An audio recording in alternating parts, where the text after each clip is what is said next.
I don't know if it was just me, but when I was growing up as a kid, I used to look at my parents and not really understand why they would just get home from work and do nothing besides watch TV. Part of me thought like, wow, that TV show must be really good for them to dump hours upon hours into it and do nothing else with their night. But as I grew older, I started to realize that all this stemmed from a combination of they just work their asses off all day to put food on the table and are tired from doing so, to just really not having much else to do at night. Now, I know that sounds harsh, but it's pretty damn true, and I feel like I'm not alone in this statement. Now, I thought this was just kind of a one-off when I was a kid. I said, no way are adults this boring, right? Like, do all adults lack the sense of fun in their lives? I don't know. But I did come to know, because when I entered the clown car that is the corporate America chain, it became very noticeable that all these people in their 40s and above just have no personality besides work, with the occasional talks about how much they love drinking. Now, obviously, it's not every coworker, but most of the people inside of my office talk about drinking like it's their second job. And coming from a person who doesn't really drink besides the occasional social hour, it's kind of annoying, I have to admit. If you have any coworkers that are borderline alcoholics, drop a comment below. I would love to hear from you. But it became very evident to me that these people really lack a lot on the personality side. Call it harsh, call it whatever. I don't really care. I would ask some of my coworkers, how was your weekend? Or how was your night? You know, just trying to spark some sort of conversation. I would basically just get radio static from these people. It's like if you turn the TV on back in the 2000s, it would just go to that radio static screen where it looked like a bunch of snow falling. You know what I'm talking about. So I would get the radio static mixed with some of the people even saying, oh yeah, I went home and worked some more. It's like, okay, wow. So this is what I have to deal with. Just a lot of people without a whole lot of personality. And me being me, I knew I was never going to go down the whole rabbit hole of work being my whole entire persona. There's just way too much to life than just working mindlessly at shit you don't even enjoy. Like some of these people that I work with, they dead ass will just go home, work 24/7, and they hate what they do. Then they'll come in the next day, and 90% of the time it's just fuck this and fuck that. It's a real joy to be around, but that's kind of the nature of the 9 to 5, and I feel like a lot of people here have experienced something like that. And by the way, if you're here right now, feel free to like the video, maybe even consider subscribing. Go check out some of my other content. We're making content about all sorts of shit. Alright, enough shilling out. Now, if you don't want to become one of those miserable people who have been soul sucked by the corporate grind, then it's important to latch onto a hobby, or keep a hobby kindled that you already have. I really do feel like this is one of those key aspects to happiness, and I feel like a lot of people just take it for granted. Like they just don't pick up a hobby because of laziness or tiredness, really whatever. Now this could really be anything. For me, it's guitar, video games, reading, and the gym. For, say, my girlfriend, it's cooking, crochet, reading, gym, you know, just scratching the surface with some of these hobbies, right? Now, I feel like if you're in the same age bracket as me, that being in your 20s, you probably had a video game or something plopped down in front of you when you were younger, or at least some sort of entertainment. And I feel like with the accessibility of everything nowadays, everyone has a hobby, or at least should have a hobby. And if you don't have one, then you should look into getting one so you don't become a zombie in society. Unless you want to work the 24/7 shift in a job that you hate, then go for it. Be my guest. Now, one of the main reasons as to why a hobby is so important is because a hobby is tied to happiness and well-being. Now, I know that might sound obvious to some people, but for some others, it's really not. Some people need to be told that. Now, I'm just a moron on the internet just saying words into a microphone, so I wanted to show you a study done by Harvard. A study done by Harvard stated that having a hobby is good for your health, mood, and more. Researchers combed through 5 large studies involving more than 93,000 people across 16 countries, including the United States, Japan, China, and a dozen European countries. Damn man, we had China and the United States collabing on a happiness study before GTA 6. What a wild world. Participants were all ages 65 or older, and more than 60% had long-standing mental or physical health conditions. They periodically answered questionnaires about their health and well-being and were followed for 4 to 8 years. Compared with people who didn't have hobbies, those who did reported better health, more happiness, fewer symptoms of depression, and higher life satisfaction. The findings were similar across all countries. Shit man, maybe communism and capitalism can all get along with those similar findings. Fat ass chance that will ever happen. So I feel like it doesn't take a big brain genius to tell you that a hobby is good for your well-being, but yet people still decide to goon on Instagram and doom scroll instead. Or like some of my coworkers and probably some of your coworkers drink yourself into oblivion all night. I will say this makes a whole lot of sense in my personal case, because when I found that I fell out of sync with my hobbies, that's when the depression seeped in. Like I was losing all my progress in the thing that I had been doing up to that point. Which is why consistently tying yourself up with something that you enjoy is so important. It's almost like reality is kicking you in the nuts and telling you to keep going and not give up on what you actually enjoy in life. I wanted to wrap this whole video back to what I said earlier about gooning on Instagram. I wanted to bring up healthy versus unhealthy hobbies. When I think of hobbies, it's what we do in our free time. That is outside the mandatory stuff that life throws at us. And unfortunately, especially in today's age,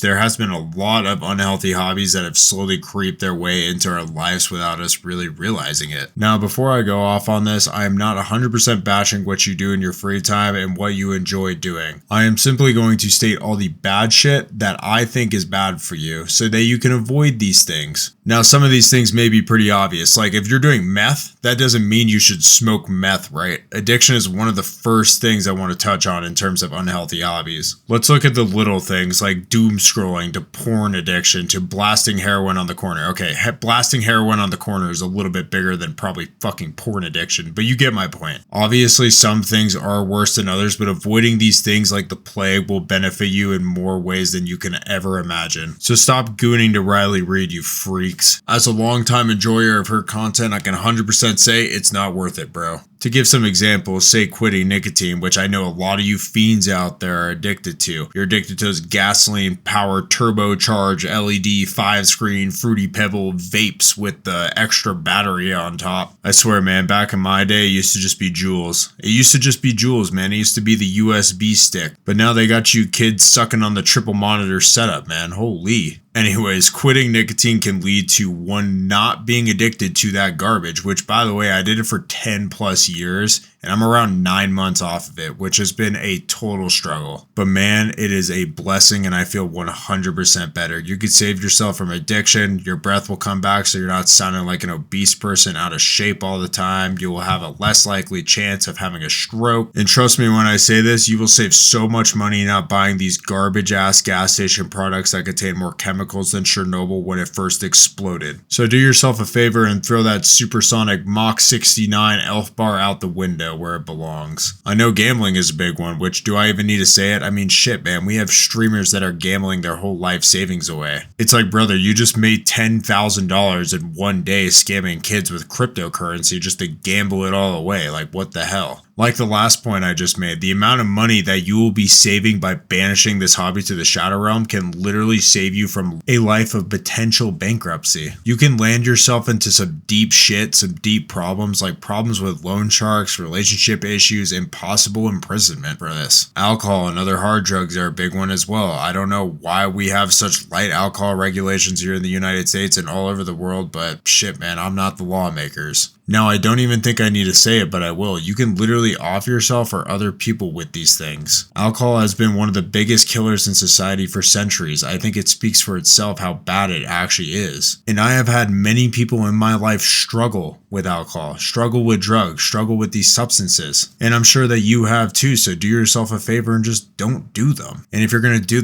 them responsibly. Don't get behind the wheel. Don't put anybody in danger. It's just not worth it. You're going to be putting yourself and potentially others in danger if you do. Then you have bad online hobbies like doom scrolling Reddit or Instagram, wasting your night not even remembering what you scrolled past. Then you ask yourself, where the hell did all the time go? I've been there, you've been there, everybody's been there, I feel like. Pure brain rot. Same with porn, giving you an instant gratification thinking that you're on top of the world. Like, buddy, calm down. You just cranked your meat stick to your phone screen. Now, you may be asking me, all these things sound like bad habits, not hobbies. And I'd have to disagree with you to a point because a good or a bad hobby can turn into a habit with consistency, which obviously isn't a bad thing all the time because if you take a good hobby and turn it into a habit, it can benefit you in all sorts of ways, like the study that I showed you earlier. And yes, before I go on, I think a hobby is the first thing in line before a habit. I feel like you need to be into something like a hobby before you consistently actually do that thing. Now take a good hobby like the gym, which yes has some downsides, which is a video for a completely different day. I go to the gym all the time. I've seen the downsides of the whole industry. It's crazy. Some of the shit in there is just absolutely wild. But for the most part, the gym does have a lot of upsides to it. Really anything that you can do to physically boost yourself is a win in my book. And this can also lead to a lot of mental stability and mental sharpening, creating a consistency mindset. It's crazy because when I first started the gym, I wasn't actually going back because of the whole gains. I mean, I was consistent 6 days a week for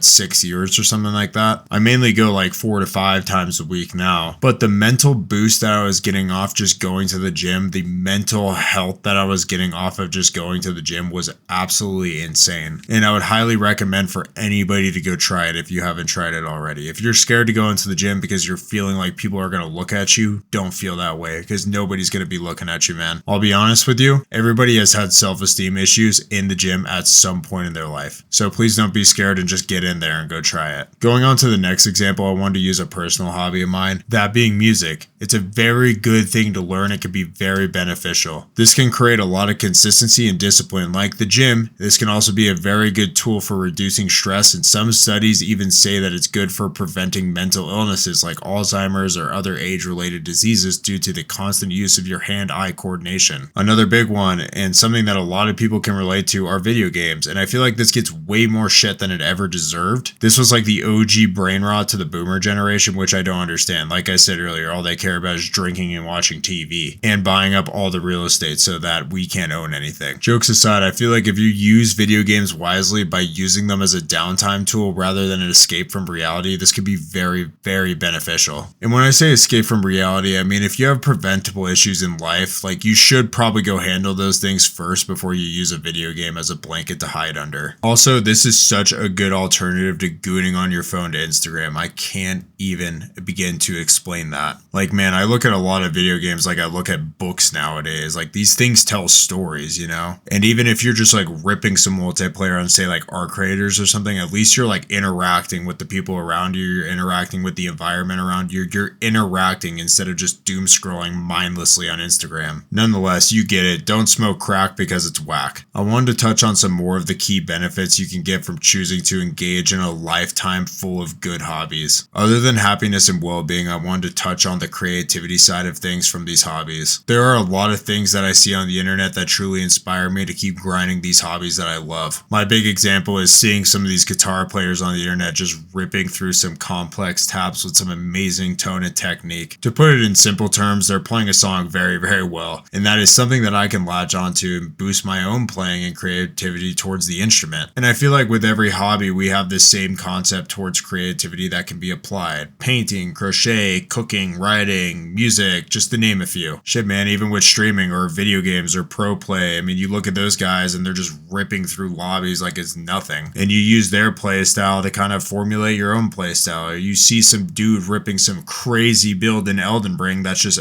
one-shotting every single boss in existence, making you want to create a similar build. It's things like this, and it's just really cool to see. And this is one thing that I feel like society has been lacking. These hobbies are a big relaxer. Society has a restlessness problem, man, I'm telling you, and I have a video that I'm going to be making about that here coming soon, so subscribe if you're into that. Like I said earlier with video games, this can provide some downtime away from everything else. Like I said, we should make sure we handle all of our shit first before we bury ourselves into the online reality that is video games. But at the same time, sometimes there are some things that happen in life that are uncontrollable. Say your boss is being a big piece of shit, big pile of doo-doo. You or your loved one have a medical issue, or say that you're starting a new job and you're stressed out because of that. Really, any of these healthy hobbies can help you escape from those unescapable moments in your life. Another key benefit of these hobbies during these very stressful times in your life can lead to burnout prevention. It can really feel that balance in your life, and with the burnout culture in society nowadays, this is something that I feel like you need in your life. Another big thing is that these lead into new skill developments, which seems obvious enough, but when we look past the hobby, we can see that you actually develop skills outside of the hobby, which is really, really cool. Some of these involve creativity, discipline, and problem solving, just to name a few.